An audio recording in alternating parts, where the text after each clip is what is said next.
নমস্কার, শুভ সন্ধ্যা। শান্তন টিভির পর্দায় রয়েছে দীপান্বিতা। চোখ রাখবো বিস্তারিত সংবাদে। বিরোধীরা কোন দিকে গেলে তাদের লাভ হবে সেটা বুঝতে পারছে না।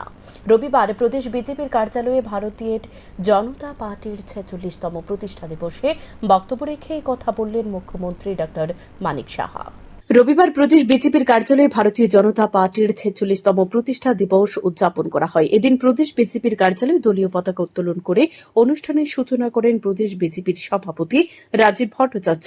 সঙ্গে উপস্থিত ছিলেন মুখ্যমন্ত্রী ডাক্তার মানিক সাহা, মন্ত্রী রতনলাল নাথ, আগরতলা পৌর নিগমের মেয়র দীপক মজুমদার সহ অন্যান্যরা। আয়োজিত অনুষ্ঠানে মুখ্যমন্ত্রী ডক্টর মানিক সাহা বক্তব্য রেখে বলেন, আজ ভারতীয় জনতা পার্টির 46তম প্রতিষ্ঠা দিবস। দিনটি দলের জন্য অত্যন্ত গুরুত্বপূর্ণ। এই দল কার্যকর্তাদের দল। দেশের কয়েকটি রাজ্য বাদে বাকি রাজ্যগুলিতে ভারতীয় জনতা পার্টির নেতৃত্বাধীন সরকার রয়েছে। মুখ্যমন্ত্রী আরো বলেছেন, প্রধানমন্ত্রীর মার্গদর্শনে 2018 সাল থেকে রাজ্য সরকার কাজ করে চলেছে এবং বর্তমান প্রধানমন্ত্রীর নেতৃত্বে 2018 সাল থেকে ত্রিপুরার রাজনৈতিক পরিভাষার পরিবর্তন হয়েছে। মুখ্যমন্ত্রী আরো বলেন, অন্যান্য রাজনৈতিক দলগুলো এখন বুঝতে পারছে না কোন দিকে যাবে এবং কোন দিকে গেলে তাদের লাভ হবে। এ নিয়ে কটাক্ষ করলেন মুখ্যমন্ত্রী আরও দাবি করেছেন, বিশ্বের মধ্যে সর্বশ্রেষ্ঠ দল হল ভারতীয় জনতা পার্টি। এই সরকারের নেতৃত্বে ত্রিপুরায় রাস্তাঘাট, ইন্টারনেট সহ সার্বিক উন্নয়ন হয়েছে। নর্থ ইস্ট জোনের মধ্যে ত্রিপুরা ফ্রন্ট রানার স্টেট হিসেবে ঘোষণাও হয়েছে। মুখ্যমন্ত্রী সদ্য সমাপ্ত বাজেট প্রসঙ্গ টেনে এনে বলেন, বাজেটে ইনফ্রাস্ট্রাকচারের জন্য অর্থ বরাদ্দ রাখা হয়েছে, কারণ ইনফ্রাস্ট্রাকচার উন্নত না হলে রাজ্যের বিনিয়োগকারীরা আসবে না। বিনিয়োগকারীরা রাজ্যে আসলে একদিকে যেমন রাজ্যের উন্নয়ন হবে, অপরদিকে কর্মসংস্থানের ব্যবস্থা হবে। সে দিশায় এগিয়ে চলেছে বর্তমান সরকার বলে জানান মুখ্যমন্ত্রী। ভারতীয় জনতা পার্টির প্রতিষ্ঠাতা দিবস এবং 45 বছর পূর্ণ করে আমরা 46তম প্রতিষ্ঠা দিবস পালন করতে যাচ্ছি এবং সারা ভারতবর্ষে সব জায়গায় আজকের এই দিনটি খুবই গুরুত্বপূর্ণ ভারতীয় জনতা পার্টির জন্য। এখানে আমার পূর্ববর্তী বক্তা, যিনি আমাদের ত্রিপুরা প্রদেশ বিজেপির মাননীয় সভাপতি এবং রাজ্যসভার মাননীয় সদস্য এখানে উপস্থিত আছেন, উনিও বিস্তারিত এখানে আলোচনা করেছেন। আমাদের মাঝে উপস্থিত আছেন ত্রিপুরা প্রদেশ বিজেপির মাননীয় সভাপতিগণ এবং আমাদের ত্রিপুরা সরকারের মাননীয় মন্ত্রী রতনবাবু এখানে উপস্থিত আছেন, রতনলাল নাথ মহোদয়, আগরতলা মিউনিসিপ্যাল কর্পোরেশনের মাননীয় মেয়র শ্রী দীপক মজুমদার মহোদয় এবং অন্যান্য আমাদের ত্রিপুরা প্রদেশ বিজেপির যারা অফিস বেয়ারাররা এখানে উপস্থিত আছেন এবং সমস্ত কার্যকর্তারা যারা এখানে উপস্থিত আছেন বা এখানে সাংবাদিক বন্ধুরা যারা উপস্থিত আছেন, তাদের মাধ্যমে সমস্ত ত্রিপুরাবাসী, আমাদের ভারতীয় জনতা পার্টির কার্যকর্তাদের আমি হার্দিক অভিনন্দন ও শুভেচ্ছা জানাতে চাই। আমরা যে পার্টি করি সেই পার্টির মাহাত্ম্য সম্পর্কে সবাই জানে যে এই পার্টি কার্যকর্তাদের পার্টি। আমরা সবসময় বলি কার্যকর্তাদের পার্টি। আমাদের 28টা পূর্ণ রাজ্য এবং 3টা আমাদের ইউনিয়ন টেরিটরি। যদি আমরা এখন দেখি, আমাদের প্রায় সব রাজ্যেই, কয়েকটা রাজ্য বাদ দিয়ে সব জায়গায় ভারতীয় জনতা পার্টির নেতৃত্বাধীন সরকার। সেই দিশায় আমাদের ত্রিপুরা তো 2018-তে মাননীয় প্রধানমন্ত্রীজির কারণে এবং এখন বর্তমানে যিনি আমাদের গৃহমন্ত্রীজি, তৎকালীন সময়ে উনি রাষ্ট্রীয় অধ্যক্ষ ছিলেন এবং বর্তমানে আমাদের যিনি রাষ্ট্র অধ্যক্ষ আছেন আমাদের ভারতীয় জনতা পার্টি, ওনার নেতৃত্বে যেভাবে আমাদের রাজ্যে এবং সমস্ত ভারতবর্ষে ভারতীয় জনতা পার্টির যে দিশা ও নির্দেশিকা ওনারা আমাদের দেখাচ্ছেন, সেই দিশায় আমরা কাজ করছি। আগে আমরা পার্টি দেখতাম যে পার্টি এসছে 2018 থেকে এখন পর্যন্ত ত্রিপুরার যে রাজনৈতিক পরিভাষা সেটা কিন্তু মাননীয় প্রধানমন্ত্রীদের কারণে এখন পুরো পরিবর্তন হয়ে গেছে। এখন অন্যান্য পার্টিরা বুঝতে পারছে না আমরা কোন দিকে যাব এবং কোন দিকে গেলে আমাদের লাভ হবে। এই লাভালাভির রাজনীতি করতে করতে এখন ওরা ক্ষয়িষ্ণু হয়ে যাচ্ছে। আমাদের যে ভারতীয় জনতা পার্টি এখন যেভাবে ঊর্ধ্বমুখী সব দিকে, সারা পৃথিবীর মধ্যে এখন সর্বশ্রেষ্ঠ পার্টি আমরা সবাই জানি, এবং সংখ্যাধিক্যের দিকেও আমরা মানে সব দিক দিয়ে আমরা অনেক বেশি আমাদের। সেই পার্টির একজন আমরা সৈনিক হিসাবে আমরা নিজেরা আজকে বলবো, মাননীয় প্রধানমন্ত্রীর যে নেতৃত্বাধীন যেভাবে ভারত সরকার চালাচ্ছেন, আমরাও সেই দিশায় কিন্তু কাজ করছি। এখানে কিছুদিন আগে আপনারা দেখেছেন বিভিন্ন বাজেটে আমরা মানুষের কল্যাণে অনেক কিছু আমরা এখানে রেখেছি। আমরা সাধারণ মানুষের জন্য কাজ করি। মাননীয় প্রধানমন্ত্রীজির যদি আমরা জল জীবন মিশনের কথা বলি, 3% জল জীবন মিশনের এখানে শুরুয়াত ছিল, সেই জায়গায় এখন প্রায় 87% আমরা সেখানে গেছি। অনেক জায়গায় এই নলসের জল নিয়ে জল জীবন মিশনের আওতায় অনেকে অনেক কথা বলেন, কিন্তু এটা বুঝতে হবে, বিধানসভায় আমরা বলেছি যে অনেক জায়গায় আছে যেখানে পাহাড় অঞ্চল আছে, সেখানে জলস্তর সেখানে কম থাকাতে অনেক সময় বোরিং করলে সেখানে জল পাওয়া যায় না। যেসব আমাদের যে কৌশল, সেইভাবে সেখানেও জল দেওয়ার ব্যবস্থা করছি। 85%, 87% যেহেতু পৌঁছে গেছি, যেখানে 3% থেকে এই জায়গায় গেছি, 100% আমরা কেন যাব? আমরা জলেই জীবন আমরা বলি, এর জন্যই নাম দিয়েছে মাননীয় প্রধানমন্ত্রীর জল জীবন মিশন। তো মানুষের জীবন দান একমাত্র আমাদের সরকারই দিতে পারবে। আগে তো এগুলো দেখতো না। আমরা ইনোভেটিভ আইডিয়ার মধ্যে ছড়ার জল, যেখানে স্ট্রিম আছে সেখান থেকে জল, সেটাকে বা ক্যাচ দ্য রেইন এই স্লোগান রেখে আমরা সেখানে ইনোভেটিভ আইডিয়ার মাধ্যমে আমরা জল দেওয়ার ব্যবস্থা করছি সব জায়গায়। এখানে আমরা জানি, আমি সবসময় বলি যে রাস্তা আমাদের রাস্তা দেখায়। মাননীয় প্রধানমন্ত্রী যে আমাদের রাস্তা দিয়েছেন, কিন্তু আগামী দিন এই ত্রিপুরা প্রদেশ কোন দিকে যাচ্ছে সেই রাস্তা, আজকে ন্যাশনাল হাইওয়ে এখানে 6টা হয়েছে, 4টা অন প্রিন্সিপাল উনি আমাদের মাননীয় প্রধানমন্ত্রীজি সেটাকে আমাদের অ্যাকসেপ্ট করেছেন, কিন্তু বাকিগুলোর মধ্যে আরও একটা আমি ওনাকে বলেছি, তো সেটাও হবে। তো সব দিকে রাস্তা, আমাদের কমিউনিকেশনের দিক দিয়ে এত সুন্দর কমিউনিকেশন হয়েছে যে আগামী দিন সব জায়গায় এখন এক জায়গা থেকে আরেক জায়গায় যেতে কোনো অসুবিধা হয় না। আমরা যদি কৈলাস শহরের কথা বলি, ধর্মনগরের কথা বলি, আগে 7 ঘন্টা 8 ঘন্টা 6 ঘন্টা লাগতো, সেই জায়গায় এখন 2.5 ঘন্টার মধ্যে আমরা পৌঁছতে পারি। ইন্টারনেটের কথা আমরা জানি, ইন্টারনেট আমাদের যদি মুম্বাই এবং আমরা চেন্নাইয়ের কথা বলি, আমাদের 3য় স্থানে হচ্ছে ত্রিপুরার ইন্টারনেট। তো সেই ইন্টারনেটকে ব্যবহার করে আমরা কিন্তু প্রযুক্তিগত দিক দিয়ে অনেক বেশি উন্নত মানের। এখন ত্রিপুরা, আগে বলা হতো যে মানে কিছুই না, ত্রিপুরার কোনো স্থানই নেই, সেই জায়গার মধ্যে এখন ফ্রন্ট রানার স্টেট হিসাবে ঘোষিত হয়েছে। আপনারা সবাই জানেন যে প্যারামিটার আছে, সেই নাম্বারে আমরা এখন ফ্রন্ট রানার স্টেট হিসাবে নর্থ ইস্টার্ন জোনের মধ্যে আমরা এসেছি। আপনারা কিছুদিন আগে নিশ্চয়ই দেখেছেন যে ডেভেলপমেন্টের যে বিষয়, যারা ইনভেস্টার্স আছে ত্রিপুরাতে আসতে চায়, তাদের জন্য নর্থ ইস্টার্ন জোনের মধ্যে ত্রিপুরার মুখ্যমন্ত্রীকে কনভেনার করে ঘোষিত হয়েছে মাননীয় প্রধানমন্ত্রীজির নির্দেশে। তো সেটারও মিটিং কালকে থেকে আরম্ভ হবে, যাতে ইনভেস্টার্স সমস্ত নর্থ ইস্টার্ন রিজন নিয়ে কথা হবে। তো নর্থ ইস্ট রিজন আমরা সবাই জানি যে কিছুদিন আগে আমাদের মাননীয় গৃহমন্ত্রী যে এখানে এসেছিলেন, যে পুরো অষ্টলক্ষ্মীর যদি আয়তন দেখা যায়, যে উত্তরপ্রদেশের থেকে দ্বিগুণ আমাদের এই আয়তন। এখান থেকে অনেক কিছু আমাদের যে এখানে যে ভগবান আমাদের যেভাবে ব্লেসড করেছে, এখানকার প্রাকৃতিক বিষয়গুলো নিয়ে আমরা আগামী দিন অনেক বেশি আমরা উন্নত মানের মানে রাজ্য আমরা হতে পারি, সেই দিকে আমরা কাজ করছি এখন। আপনারা এর মধ্যে দেখেছেন যে আমরা যে ত্রিপুরার বাজেটে, যেটা আমার পূর্ববর্তী বক্তা বলেছেন, যে ইনফ্রাস্ট্রাকচারের দিক দিয়ে আমরা কিন্তু অনেক বেশি এবার অ্যামাউন্ট আমরা রেখেছি। কারণ ইনফ্রাস্ট্রাকচার যদি ডেভেলপ না হয় তাহলে ইনভেস্টার্সরাও আসবে না। তো ইনভেস্টাররা এখন প্রচুর পরিমাণে ত্রিপুরাতে আসছে, আগে ইনভেস্টাররা আসতে খুব চিন্তা ভাবনা করতো। তো সেই জায়গায় এখন যেহেতু ত্রিপুরার এখন ল অ্যান্ড অর্ডারের দিক দিয়ে, আমি সবসময় সব জায়গায় বলি যে ল অ্যান্ড অর্ডারের দিক দিয়ে আমরা 28টি রাজ্যের মধ্যে নিচের দিক দিয়ে আমরা 3rd পজিশনে আছি। তো সব দিকে আমাদের এই পরিবেশ থাকাতে মানুষ বাইরের থেকে আসতে চাইছে, ইনভেস্টাররা আসতে চাইছে, স্বাস্থ্যক্ষেত্রেই হোক, এগ্রিকালচারের দিকেই হোক, আমাদের ইন্ডাস্ট্রির দিক দিয়ে হোক, এবং সার্ভিসিং যে সার্ভিস সেক্টরেও আমরা কিন্তু কাজ করছি, সেইখানে এমফাসাইজ করছি।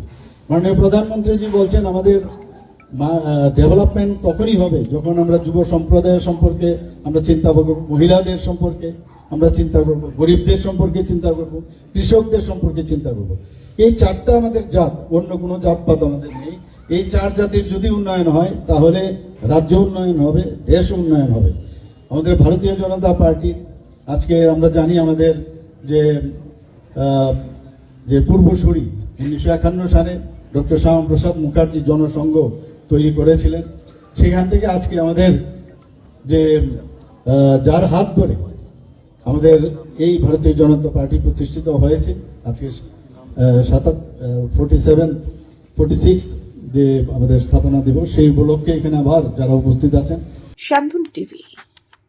সিপিআইএমের পলিট ব্যুরোতে মানিক যোগের অবসান। প্রথমবারের মতো ত্রিপুরা রাজ্য থেকে উপজাতি প্রতিনিধি হিসেবে পলিট ব্যুরোর সদস্য হলেন জিতেন্দ্র চৌধুরী। কেন্দ্রীয় কমিটি থেকে বাদ পড়লেন অনেকেই। সিপিআইএমের সর্বভারতীয় সাধারণ সম্পাদক হিসেবে নির্বাচিত হলেন MABP। কার্যত নজিরবিহীন ঘটনা ঘটল সিপিআইএমের পার্টি কংগ্রেসে।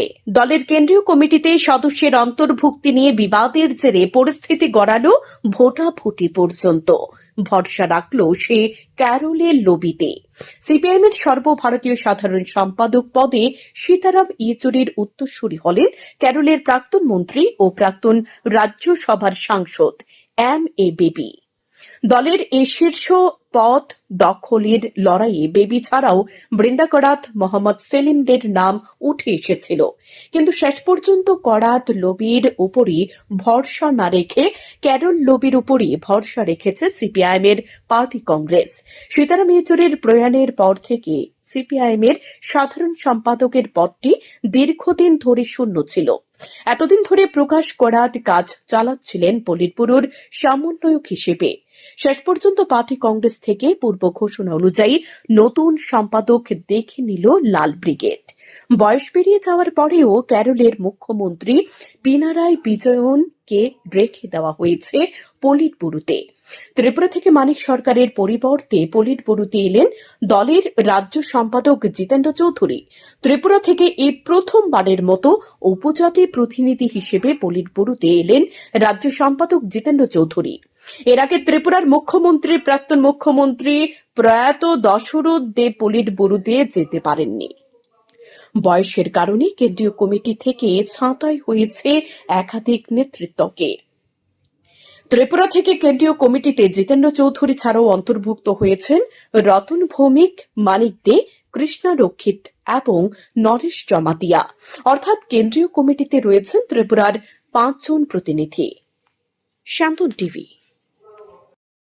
দুর্বৃত্তদের তাণ্ডব, ভাঙচুর, বাড়িঘর, আহত বহু। ঘটনা পূর্ব আগরতলা থানার অন্তর্গত আড়ালিয়া মুসলিম পাড়া এলাকায়। দুষ্কৃতিকারীদের সংঘবদ্ধ আক্রমণে একই পরিবারের মহিলা সহ 6 জন আহত। জানা যায়, পূর্ব আগরতলা থানার অন্তর্গত আড়ালিয়া মুসলিম পাড়ার এলাকায় বিবাহিত মহিলা পালিয়ে যাওয়ার ঘটনায় সন্দেহজনকভাবে শনিবার রাত আনুমানিক 8টা নাগাদ একই পাড়ার 6টি বাড়িতে প্রবেশ করে নিখোঁজ হয়ে যাওয়া মহিলার স্বামী খোকন মিয়ার নেতৃত্বে বেশ কিছু নারী পুরুষ। তারপর স্ত্রী ও সন্তানকে না পেয়ে দুষ্কৃতিকারীদের নিয়ে ভাঙচুর ও স্বর্ণালঙ্কার লুটপাট সহ মহিলা সহ 6 জনকে মারধর করে আহত করে বলে অভিযোগ। পরে স্থানীয় এলাকাবাসীদের পক্ষ থেকে খবর দেওয়া হয় পূর্ব আগরতলা থানায়। খবর পেয়ে পূর্ব আগরতলা থানার ওসি রানা চ্যাটার্জির নেতৃত্বে বিশাল পুলিশ ও টিএসআর বাহিনী ঘটনাস্থলে দ্রুত ছুটে যায়। তবে এতক্ষণে দুষ্কৃতিকারীরা পালিয়ে যেতে সক্ষম হয়। পরে এলাকাবাসীদের সহযোগিতায় আহতদের জিবি হাসপাতালে পাঠানো হয়। জিবি হাসপাতালে 5 জনকে প্রাথমিক চিকিৎসার পর ছেড়ে দেওয়া হলেও নজরুল মিয়ার অবস্থা আশঙ্কাজনক হওয়াতে তাকে হাসপাতালে ভর্তি রাখা হয়। রাতে ঘটনার মূল মাস্টার মাইন্ড উকুন মিয়া সহ একাধিক দুষ্কৃতিকারীদের বিরুদ্ধে পূর্ব আগরতলা থানায় লিখিত আকারে মামলা দায়ের করে। মামলা বের করার পর রবিবার বিকেল হয়ে গেলেও পূর্ব আগরতলা থানার পুলিশ কাউকে গ্রেপ্তার করেনি। রবিবার বিকেলে আহত নজরুল মিয়ার স্ত্রী সাংবাদিকদের জানিয়েছেন, এত বড় একটি ঘটনা ঘটার পর পূর্ব আগরতলা থানার পুলিশ তাদের কোনো নিরাপত্তা দিচ্ছে না, এমনকি দুষ্কৃতিকারীদেরকেও গ্রেপ্তার করছে না। তাদের দাবি, পুলিশ প্রশাসন যেন তাদের নিরাপত্তা নিশ্চিত সহ দুষ্কৃতিকারীদের গ্রেপ্তার করে দৃষ্টান্তমূলক শাস্তির ব্যবস্থা করেন। বিশেষ করে মহিলার বিরুদ্ধে তীব্র ক্ষোভ প্রকাশ করেন স্থানীয়রা। মহিলার কিছু কীর্তিকাণ্ড সকলকে অবাক করেছে বলে জানান। 9টার সময় আমার মিসেস আমার মেয়েকে নিয়ে স্কুলে যাবে বলে বাইরেছে আর কি। বাইরে এসে তারা স্কুলে গেছে না, কামান চুন লেমে আছে পরে এনতিকে লাইমা মোবাইল সুইচ অফ করে নিছে পরে তারপরে আমার শ্বশুর ফোন করছে 3-4টার সময় আমার। তো হ্যাঁ তো বাড়িতে আসেনি, তোমরা বাড়িতে আসেনি, আমরা বাড়িতে আইসে না। আমি কিছু তারা তো স্কুল থেকে গেছে আপনার বাড়িতে যাইব, আইসে না গেলে। তারপরে আমি সারা রাত্র 9টা পর্যন্ত সব জায়গা খোঁজ নিলাম, আত্মীয় স্বজনের বাড়িতে, শ্বশুর বাড়ির, আমার আত্মীয় স্বজনের বাড়িতে, কেউর বাড়িতে নাই পরে আমি থানাতে গেছি, মহিলা থানাতে যাই এফআইআর করছি পরে তারা গেছে ঠিক আছে কালকে সকালবেলা গেছি পরে তারা কোনো খবর পাইলাম না। নিউজ আর সবখানেও আমরা রিপোর্ট দিলাম, আর ফেসবুকেও আমরা একটা অ্যাড দিছে, হালাল মিয়া লেখা দিছে বলে তোমরা যেন ওই থাকো দুজনে, তাড়াতাড়ি বাড়িতে আয়ো, বাড়িতে যদি না আয়ো তোমরা তাহলে কিন্তু এলাকার ভিতরে অশান্তি একটা সৃষ্টি হইব। হালাল মিয়া কে? হালাল মিয়া হইছে এই পাড়ার নেতা আর কি, সিপিএমের নেতা আর কি। একই সাথে যাদের ক্ষতি হয়েছে তার ক্ষতিপূরণ যাতে দেওয়া হয়, না হলে তারা আন্দোলনে সামিল হবে। শান্তন টিভি। 500 টাকার পাওনাকে কেন্দ্র করে ছুরির আঘাতে আহত এক ব্যক্তি। ঘটনা সোনামুড়া থানাধীন শাহপুর মস্তান টিলা এলাকায়। 500 টাকা পাওনাকে কেন্দ্র করে ছুরির আঘাতে আহত এক ব্যক্তি। ঘটনা সোনামুড়া থানাধীন শাহপুর মোস্তান টিলা এলাকায়।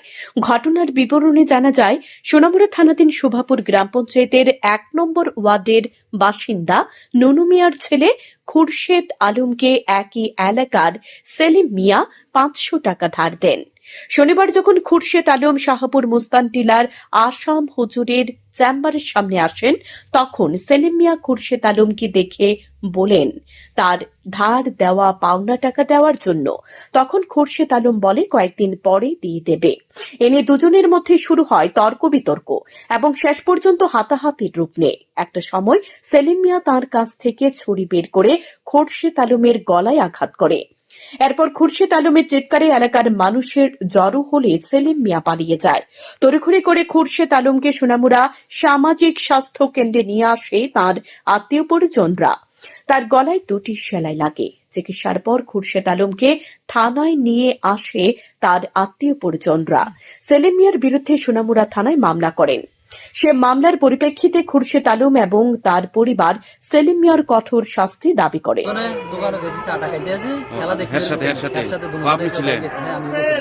যাওয়ার পরে হের লগের বলে কি টাকা টুকা পাইবো, বেশি না 500-1000 টাকা এরকম কইতেছে।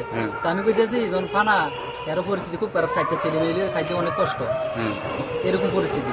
তা আমি কইতেছি টাকা ফানা হ্যাঁ যদি না দেয় আমি দিয়ে দিব, ঝগড়া করো না। এই তো ফাঁসাফাঁসির ভিতরে মানে হঠাৎ করে ভেজে তো বার করে ছুরি দিয়ে দিয়েছে খাই। গাড়িতে হসপিটাল নিচ্ছে জিবি আপাই, আরে সোনামুড়া হসপিটাল আনছে, আনার পরে তাই সিলাই দিচ্ছে 2টা, সিলাই জন্য ভিতরে দৌড়টা কাটতে গেছে, এখন রেফার করছে তারা জিবির ভিতরে। মানে এরকম অবস্থাতে জীবিত নেওয়ার মতো সামর্থ্য নাই, এরকম পরিস্থিতি। এখন দেখার পুলিশের সুষ্ঠু তদন্তে কি বের হয়ে আসে। শান্তন টিভি। সমগ্র ভারতবর্ষের বিভিন্ন সমস্যা নিয়ে 11 এপ্রিল সারা ভারত ফরওয়ার্ড ব্লকের পক্ষ থেকে সংসদ অভিযান করা হবে। এই সংসদ অভিযানে মূল দাবি ভারতের স্বাধীনতা সংগ্রামে নেতাজি সম্পর্কিত বিভিন্ন ফাইলগুলো প্রকাশ করা এবং তাকে মর্যাদা দেওয়া। মুদ্রাস্ফীতি ও দ্রব্যমূল্য বৃদ্ধির কারণে নাজেহাল অবস্থা সাধারণ মানুষের, তাই দ্রব্যমূল্য বৃদ্ধি রোধ করার জন্য কেন্দ্রীয় সরকারের নিকট দাবি জানানো হবে। বেকারদের কর্মসংস্থানের ব্যবস্থা করারও দাবি জানানো হবে। রবিবার সাংবাদিক সম্মেলন করে এই সংবাদ জানায় ফরওয়ার্ড ব্লকের রাজ্য নেতৃত্ব রঘুনাথ সরকার। তিনি আরও জানান, সংসদ অভিযানে সামিল হওয়ার জন্য ত্রিপুরা রাজ্য থেকে 10 জন প্রতিনিধি র্যালি করে রওনা হয়ে গেছে। এছাড়াও আরও কয়েকজন প্রতিনিধি বিমানে করে যাবে। কর্মসংস্থানের কোনো ব্যবস্থা আছে? কোনো প্রস্তাব নেই। এবং সেখানে নতুন প্রকল্পে যেহেতু এই মন্ত্রিসভায় শুধু পুরনো প্রকল্পই ফিতা কাটছেন, আর কিছু করছেন না। এবং শুধু একটাই প্রকল্প আছে উদয়পুরে উড়ালপুল, আর কিছু নেই। রেগার কাজ আমরা হিসাব করে দেখেন, ভারতবর্ষে সবচেয়ে কম হচ্ছে ত্রিপুরা রাজ্যে রেগার কাজ। রেগা কত 30 দিন, 35 দিন, 40 দিন বেশি হচ্ছে না। কেন হচ্ছে না? ত্রিপুরা কি সংখ্যা কমে গেছে? রেগার কার্ড অনেকে কার্ড জোর করে কার্ড নিয়ে যাওয়া হচ্ছে। আমরা দেখলাম কিছুক্ষণ আগেও এইখানে বসে খবর পেলাম একজনের বাড়ি থেকে আজকে জোর করে রেগার। এখনকার মতো সংবাদ এ পর্যন্তই। চোখ রাখুন শান্তন টিভির পর্দায়। নমস্কার।